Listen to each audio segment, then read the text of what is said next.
Okay, let's dive right into this. Welcome to today's explainer. Look, if you're gearing up for the Cambridge AS and A-level Arabic exam, specifically Paper 5 Prose, you already know the stakes. Those 45 minutes you spend translating from English to Arabic, they can absolutely make or break your final grade. The difference between an average score and a top-tier A-star usually comes down to whether you understand the hidden mechanics of this specific paper. So today, consider me your managing director and consider this your executive boardroom pitch masterclass. We are going to completely transform your strategy, shift your mindset from a mere test taker to an elite consultant, and help you master the examiner's exact framework. Let's get to work. To ensure maximum efficiency with our time today, we're going to follow this highly structured roadmap. 1. The exam brief. 2. Core theoretical architecture. 3. Standardized methodology. 4. Examiner risk alerts. And 5. Critical evaluation framework. All right, moving to section 1. The exam brief, defining success. So, what does success actually look like here? Think of this as your primary client brief. The absolutely crucial point is that examiners are demanding compliance across all three of these distinct cognitive domains. It is a massive trap to treat Paper 5 as just some basic vocabulary test. It is so much more than that. It's not just about knowledge and understanding, simply knowing the Arabic equivalent of an English word. You're also being aggressively tested on analysis. This means you need to logically deconstruct the syntax and the specific context of the English prose.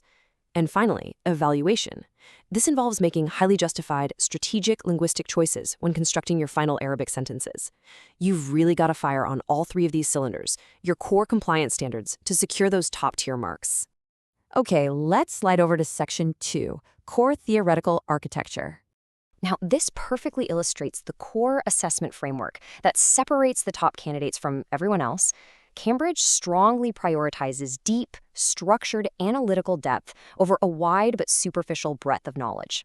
To put it in boardroom terms, imagine we have two junior consultants, right? Let's call them Consultant Alex and Consultant Sam.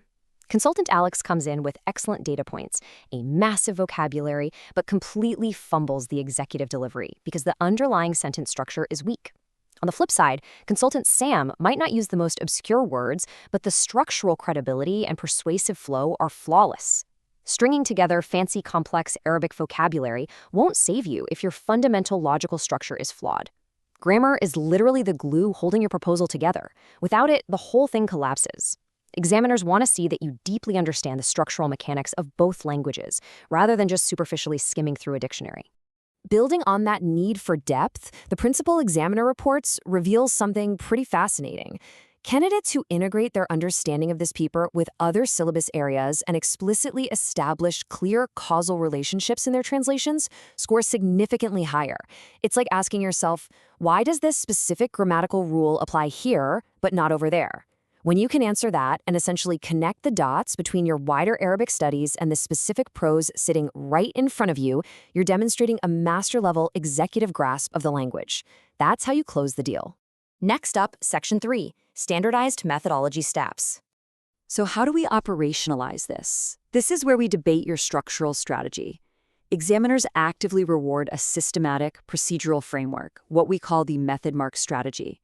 To consistently secure these marks, you must follow this exact 5-step standardized sequence. First, identify the key elements in the English text, the tenses, the tone, any implicit meanings. Second, apply the relevant Arabic grammatical principles. Third, execute your analysis. Draft the translation with clear working, maybe just analyzing it logically in your head or on scratch paper. Fourth, and honestly this is the step almost everyone skips, verify the results. Does this Arabic sentence convey the exact nuance of the English original? Finally, present it in the appropriate professional format. When you standardize your approach like this, that 45-minute limit stops being your enemy and becomes a highly structured container for your expertise. Just a quick pause here for a mid-briefing reminder. If you want to ensure your academic portfolio remains highly competitive, make sure to subscribe to our channel Ace the Exams. That's at Ace the Exams, and enable notifications for our weekly consulting insights. All right, let's jump back in and audit some actual risks. Which brings us right to Section 4, Examiner Risk Alerts. Let's run a quick live audit workshop right now. We need to identify the exact areas where a candidate loses structural credibility. These aren't just guesses, folks. These are extracted directly from the principal examiner reports. These are your top 3 compliance failures.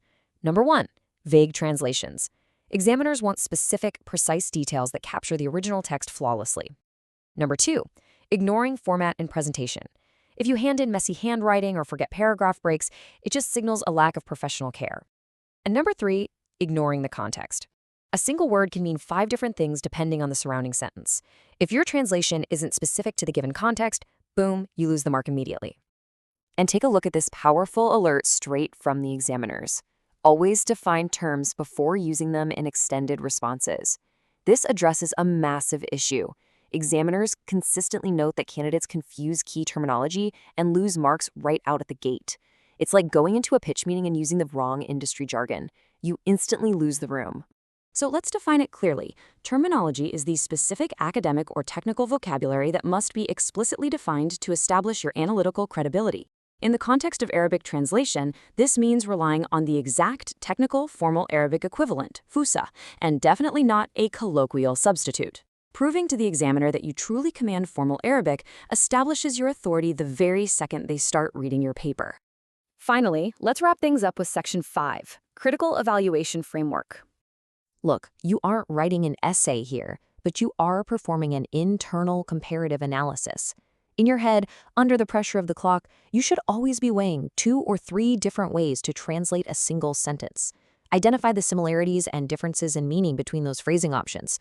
You want to use the right comparative connectives in Arabic to ensure your sentences flow perfectly. Support the linguistic choices you make with evidence from the source text, and ultimately draw solid conclusions about why one phrasing works better than another before you write the final translation down. This is what top percentile evaluative thinking looks like in action. Consider this visual your executive framework summary checklist. This is your ultimate 45-minute problem-solving workflow. Step 1, deconstruct. Identify the given info and break the English prose into logical, manageable steps. Step 2, solve. Execute your translations systematically using the consistent methodology we just laid out. Step 3, evaluate. Look at your Arabic text. Check it for reasonableness. Actually, ask yourself, if I had to justify these specific translation choices to a senior examiner right now, could I? This workflow ensures every single word you put on that paper is fully intentional and backed by clear, unshakable logic. So what does this all mean for you?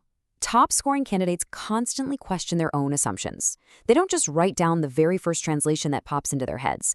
They consider different perspectives, actively checking for blind spots in grammar or context. So my final challenge to you as we close this deal today is this. The next time you sit down with a Paper 5 past paper and start that timer, how will you apply this elite evaluative mindset? Keep that question front and center. And before you head out, make absolutely sure to subscribe to Ace the Exams. That's at Ace the Exams. Enable that notification bell so you never miss a briefing, and comment below with your current level and your target subject so we can tailor our next masterclass just for you. Apply these structured frameworks, and I'll see you in the next explainer.